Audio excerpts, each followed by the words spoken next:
हरे कृष्ण चलतु स्टार्ट करवा आ गोटे मिनी ब्लॉग माने कौन पाई माँ का दर्शन आज आम मैंने समस्ते मिसिक माँ बैराजा दर्शन करने को बाहरी आसिलु और ये 108 शिवलिंग को दर्शन कर चलू नाभिगया पाखक नाभिगया एते खाद्य रखा जाइए किंतु से खाद्य गुड़ा ता पर दिन को कुआड़े जाए सेटा भी मु आज पर्यंत बुझीपारे आम लोक कथा अच्छी ये गल्पटी किए जिते भी ढाले सी सब खाईनिए बोली देखा जाओ ये केते दूर सत कथा यहाँ मतलब मुझे जानी यहाँ मुझे शुणी कहवा को भूलीगली विरजा कतर फेरिकी आसिलु बैद्यनाथ पाखक बैद्यनाथ पाखे पुओ को घर देकी निजे जुआर हेली पुओ कौन नमस्कार हवा करने को दौची देखुना से केमी मत धरुची जाकि यही ठाकुर डाकिकी आकु ही पाई केमी छाड़ी से आगे ताकू ही साउंड देली देखो केते सुंदर सुंदर फूल आम आसिक पहुँचलु बरजी पाखे आज बरजी जन्मदिन थिला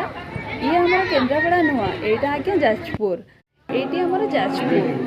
ये आम बराजी अच्छा यही मंदिर को कौ मैंने समस्ते बुलवाक आसा निहाती जनइबे आज भगवान बहुत सुंदर देखा पूजा पाठ सारी दे दीप जलिया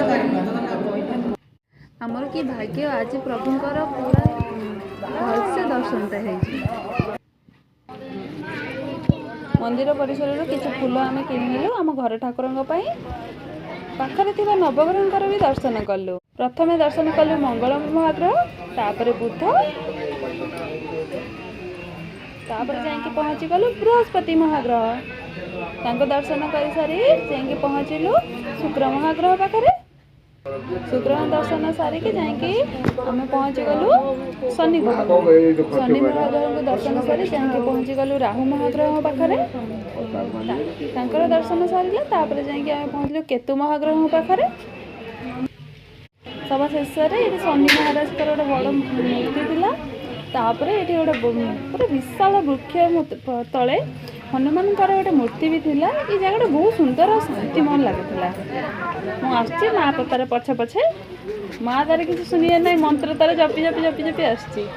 आम आसिलु लास्ट ये प्रसाद भी मिलूला जाकि आगे प्रसाद सेवन कलु।